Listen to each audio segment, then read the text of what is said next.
உடல்நிலையை காரணம் காட்டி குடியரசு துணைத் தலைவர் பதவியை ராஜினாமா செய்தார் ஜெகதீப் தங்கர். குடியரசுத் தலைவர் திரௌபதி முர்முவுக்கு பதவி விலகல் கடிதம் அனுப்பி வைப்பு.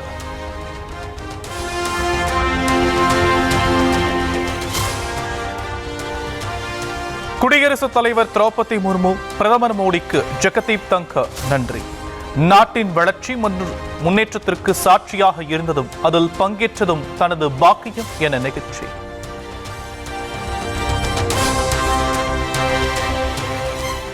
ஜெகதீப் தங்கர் ராஜினாமாவை அடுத்து புதிய குடியரசு துணைத் தலைவர் யார் என பரவும் யூகங்கள். காங்கிரஸ் எம்பி சசி தரூர், பீகார் ஆளுநர் ஆரிஃப் முகமது கான், கோவா முன்னாள் ஆளுநர் ஸ்ரீதரன் பிள்ளை ஆகியோரின் பெயர்கள் பரிசீலிக்கப்படுவதாக தகவல். சென்னை கிரீன் சாலை அப்போலோவில் இருந்து தேனாம்பேட்டை அப்போலோ மருத்துவமனைக்கு சென்று திரும்பிய முதலமைச்சர் மு க ஸ்டாலின் தலை சுற்றல் பிரச்சினை காரணமாக அனுமதிக்கப்பட்டுள்ள நிலையில் மருத்துவ பரிசோதனை.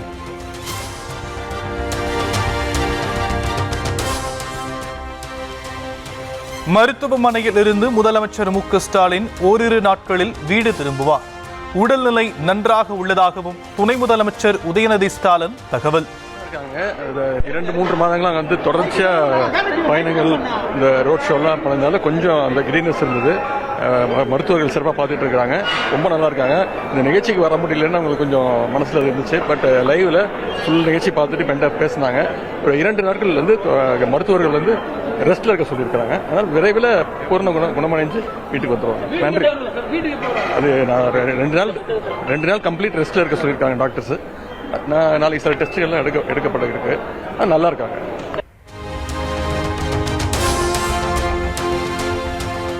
முதலமைச்சர் மு க ஸ்டாலினை தொடர்பு கொண்டு நலம் விசாரித்த பிரதமர் மோடி. எதிர்க்கட்சித் தலைவர் ராகுல் காந்தியும் தோழமை கட்சி தலைவர்களும் முதலமைச்சரை தொடர்பு கொண்டு நலம் விசாரிப்பர்.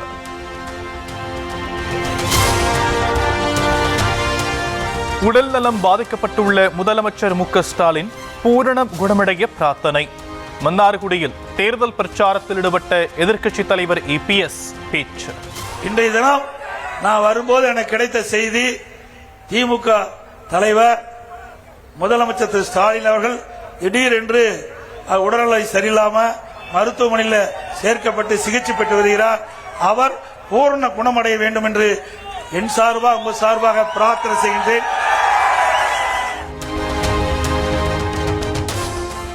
நடிகர் ரஜினி உள்ளிட்ட திரையுலக பிரபலங்களும் முதலமைச்சர் மு க ஸ்டாலினை தொடர்பு கொண்டு நலம் விசாரித்தனர். சென்னை அப்போலோ மருத்துவமனையில் அனுமதிக்கப்பட்டுள்ள முதலமைச்சரிடம் நலம் விசாரிப்பு. அதிமுக கூட்டணியில் சேருமாறு தவேக தலைவர் விஜய், நாம் தமிழர் கட்சியின் ஒருங்கிணைப்பாளர் சீமானுக்கு எடப்பாடி பழனிசாமி பகிரங்க அழைப்பு. திமுகவை வீழ்த்த வேண்டும் என்ற ஒற்றை நோக்கத்தில் பயணிப்பவர்கள் ஒன்றிணைவது அவசியம் எனவும் த ஹிந்து ஆங்கில நாளிதழுக்கு பேட்டி.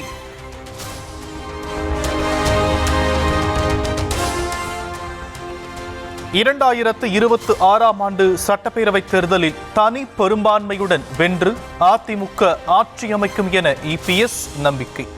கூட்டணி ஆட்சியை தமிழ்நாட்டு மக்கள் இதுவரை விரும்பியதில்லை, இனியும் விரும்ப மாட்டார்கள் எனவும் திட்டவட்டம்.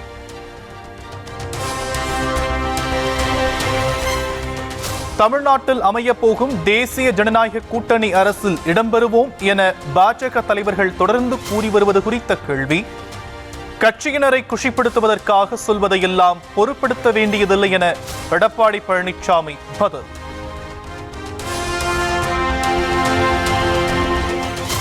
தமிழகத்தில் இன்று நீலகிரி மற்றும் கோவை மாவட்ட மலைப்பகுதிகளில் கனமழை பெய்ய வாய்ப்பு. சென்னை வானிலை ஆய்வு மையம் தகவல்.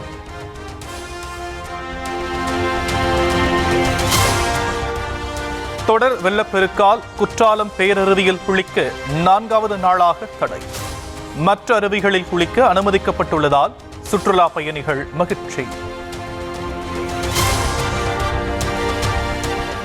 ராமேஸ்வரத்தைச் சேர்ந்த 4 மீனவர்கள் இலங்கை கடற்படையினரால் கைது.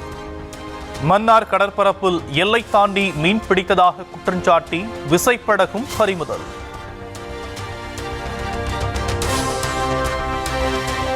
சென்னை கோயம்பேட்டில் சந்தையில் தக்காளி விலை தொடர்ந்து அதிகரிப்பு. இரண்டாவது நாளாக விலை அதிகரித்ததால் மொத்த விற்பனையில் 1 கிலோ 50 ரூபாய்க்கும் சில்லறை விலையில் 60 ரூபாய்க்கும் விற்பனை.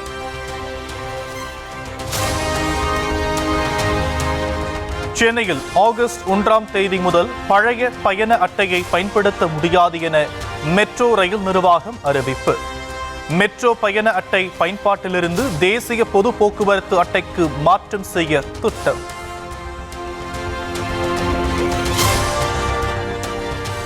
முன்னாள் முதல்வர் அச்சுதானந்தன் மறைவுக்கு 3 நாள் துக்கம் அனுசரிக்கப்படும் என முதலமைச்சர் பினராயி விஜயன் அறிவிப்பு. கேரள மாநிலத்திற்கு இன்று பொது விடுமுறை அளித்தும் ஆணை.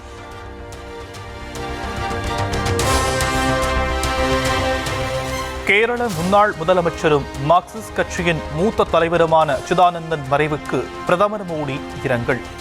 வாழ்நாளை பொது சேவைக்காகவும் கேரளத்தின் முன்னேற்றத்திற்காகவும் அர்ப்பணித்தவர் என புகழாரம்.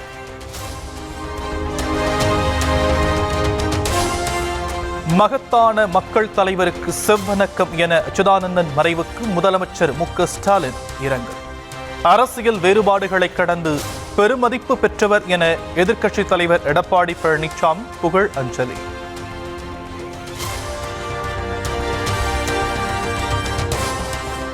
நாடாளுமன்ற வளாகத்தில் இந்தியா கூட்டணி கட்சி தலைவர்கள் கூட்டம். முக்கிய முடிவுகள் தொடர்பாக இன்று காலை 10 மணிக்கு ஆலோசனை.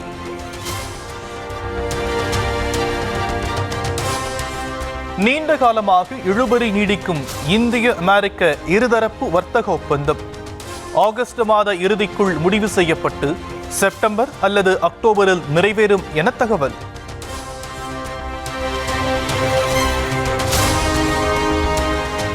வீட்டில் பண மூட்டைகள் சிக்கிய விவகாரத்தில் நீதிபதி யஷ்வந்த் வர்மாவை நீக்குவது தொடர்பாக 3 நபர் விசாரணை குழு அமைக்கப்பட வாய்ப்பு. ஒரு உச்சநீதிமன்ற நீதிபதி, ஒரு உயர்நீதிமன்ற தலைமை நீதிபதியை உள்ளடக்கிய குழு அமைக்கப்படலாம் என தகவல். இமாச்சல பிரதேசம் சம்பா பகுதியில் பலத்த மழையால் பாறை உருண்டு வீட்டில் விழுந்து விபத்து. வீடு முற்றிலுமாக சேதமடைந்ததில் 2 பரிதாபமாக பலி.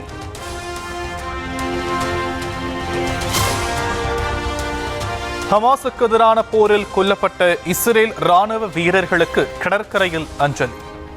893 வீரர்களின் புகைப்படங்களை நாற்காலிகளில் வைத்து மெழுகுவர்த்தி ஏற்றிய மக்கள்.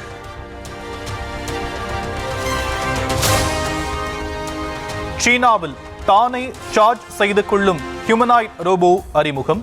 ஸ்வாப்பபிள் பேட்டரி கொண்ட முதல் மனித வடிவிலான ரோபோவை அறிமுகம் செய்த யூபிடெக் நிறுவனம். கடலூர் மாவட்டம் பன்ருட்டி ஹஜ்ரத் நூர் முகமது ஷா அவுலியா தர்காவில் கந்தூரி விழாவை முன்னிட்டு கொடியேற்றம். பேண்ட் வாத்தியங்கள் முழங்க கொடியை குதிரையில் வைத்து முக்கிய வீதிகளில் ஊர்வலம்.